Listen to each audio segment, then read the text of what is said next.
Okay, I was asked to explain a puzzle and its solution, and this is the name of the puzzle, black and white. So it says in this game you can see your friend's cards, but not your own.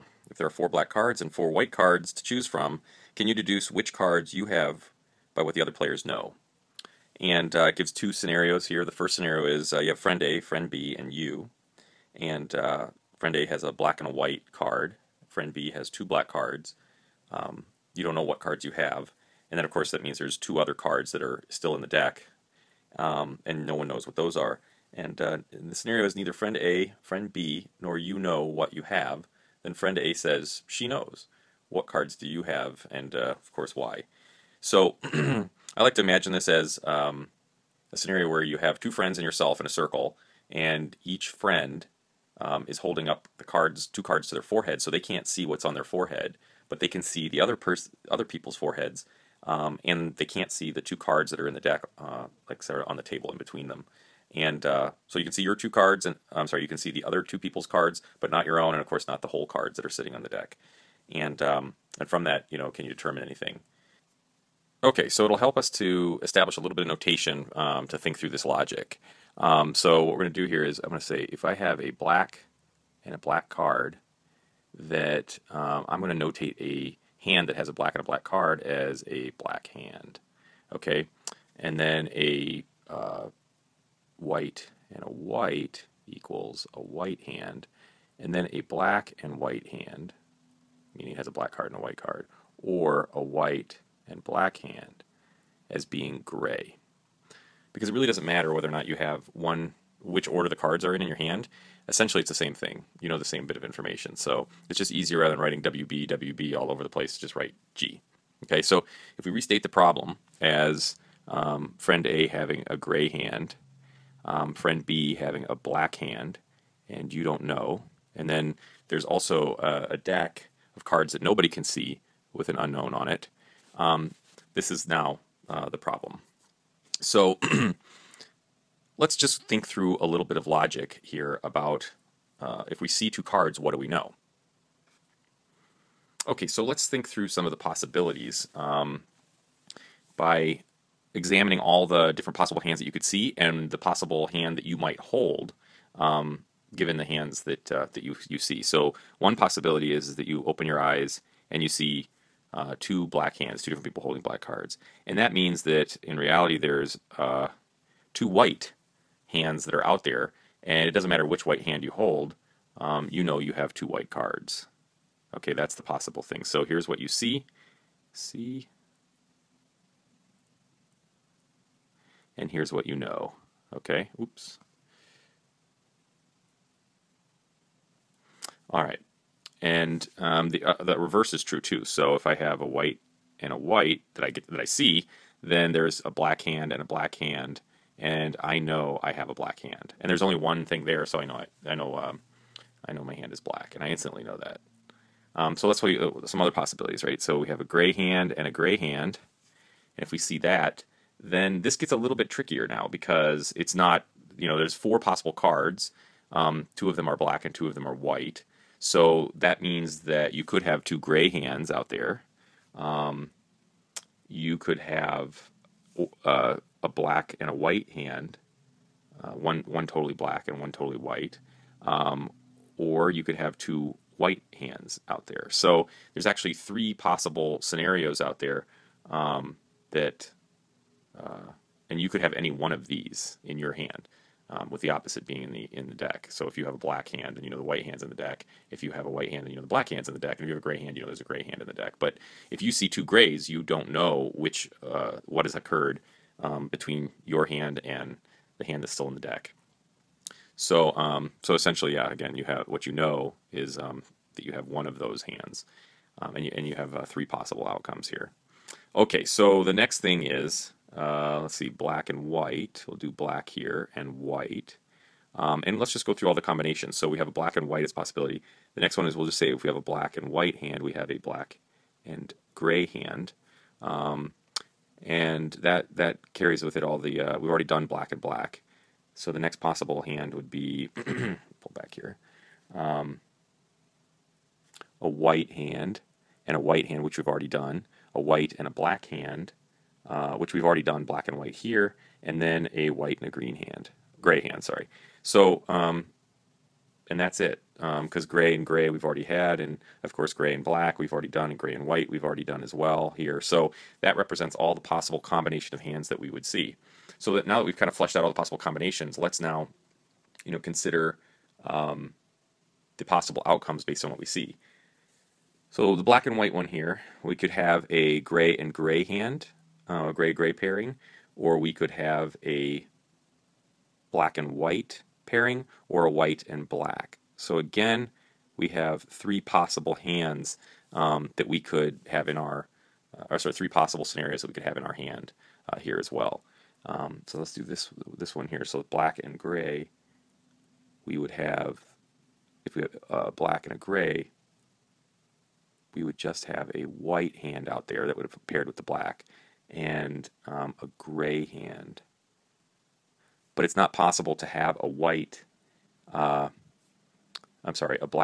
hand, because three black cards are out here, so you can't have a black. That's not possible. So with a black and a gray, all you could possibly have is a gray and a white hand. And so there's actually these two possible outcomes here.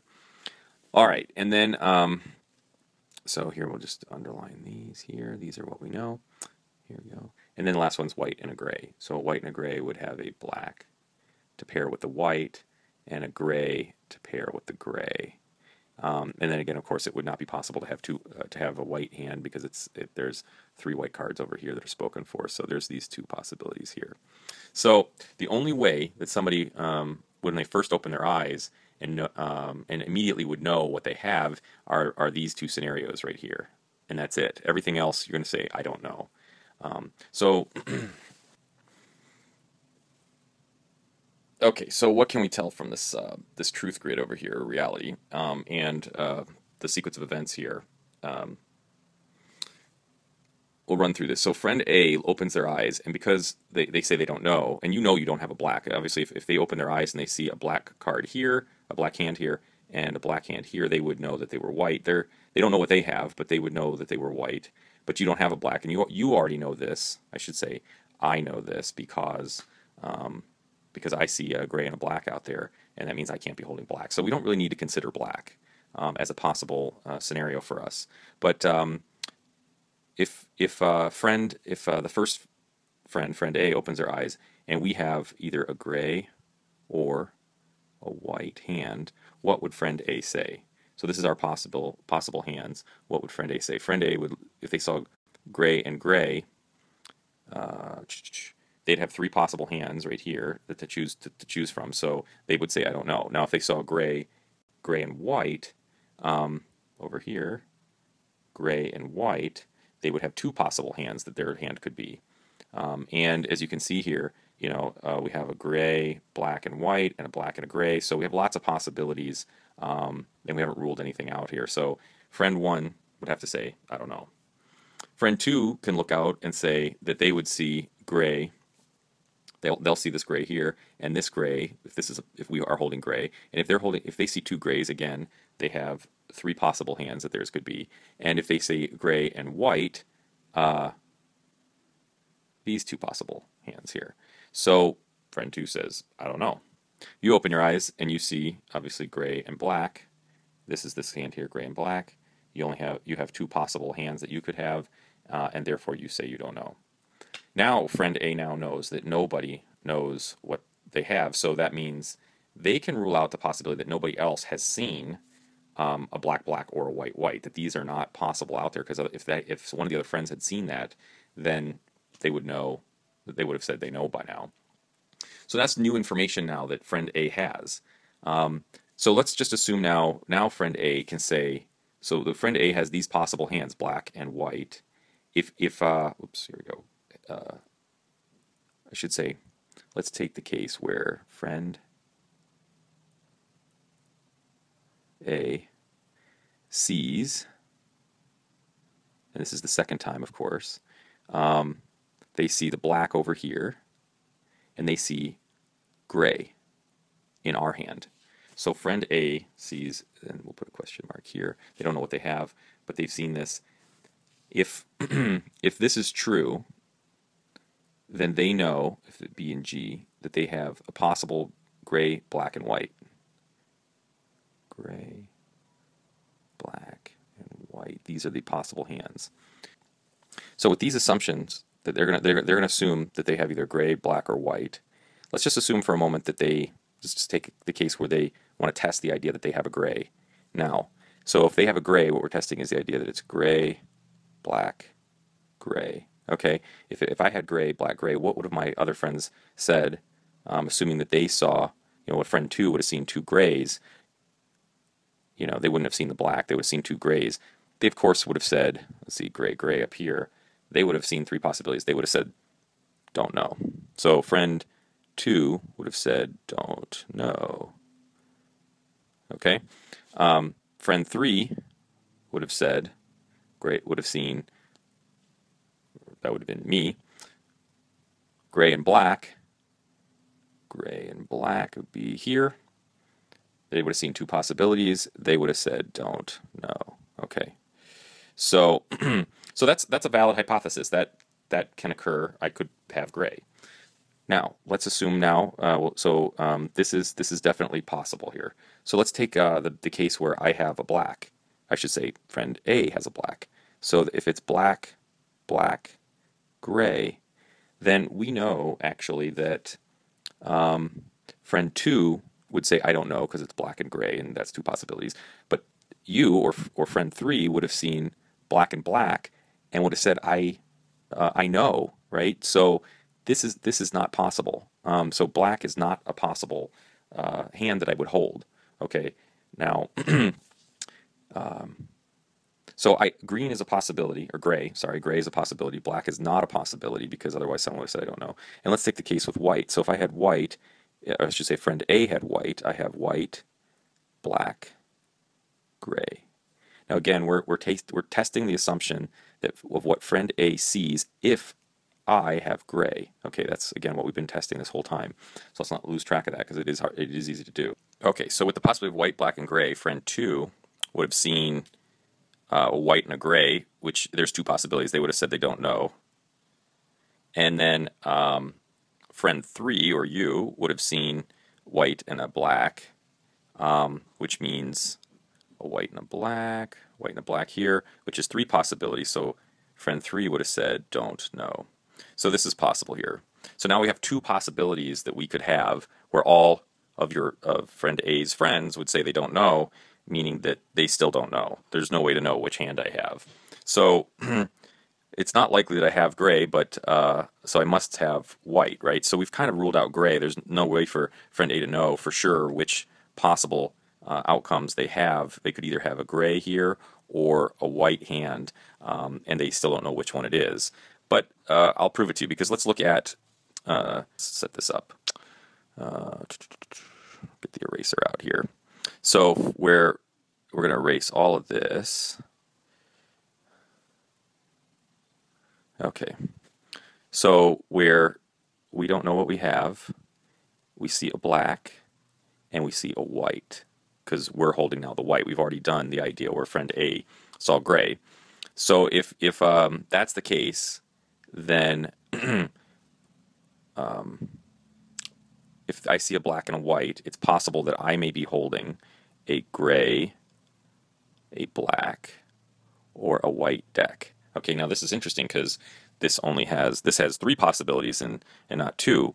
But let's go through and assume that I'm holding a gray. So if I do gray, and then the B black, and then the white here, let's see. So friend 2, this guy's going to see a gray and a white, and with a gray and a white, he will say, I don't know, right? Don't know.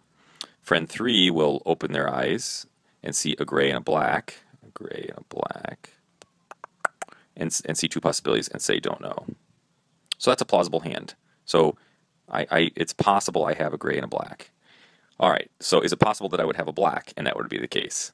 So that would make a black, black, white. Now, friend 2 would open their eyes and see a black and a white here, have 3 possibilities, so they would say, I don't know, right? Because they saw black and white. But friend 3 would open their eyes and instantly see black, black. So they would say, I know. So this is not a possible hand here. So I know I don't have black in this case, as friend A. And but let's now take the scenario here where I have, let me erase this other guy here because it's not possible. So let me take this case here now. We have one case left. We have white, black, and then white. Friend 2 opens their eyes and sees 2 whites. So they say, I know what I have. I have a black. So I can't possibly have had, as friend A, I should say, friend A couldn't have possibly held the white. Therefore, I have the gray.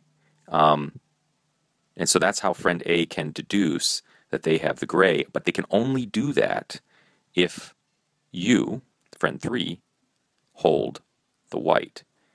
If we go back to the case where you hold the gray here instead, if you recall, there were 2 possible hands. So it's not possible if you're holding gray for friend A to know what they have, but it is possible if you're holding white for friend A to know, to rule out the white hand, them holding white or them holding black, and they must only hold gray.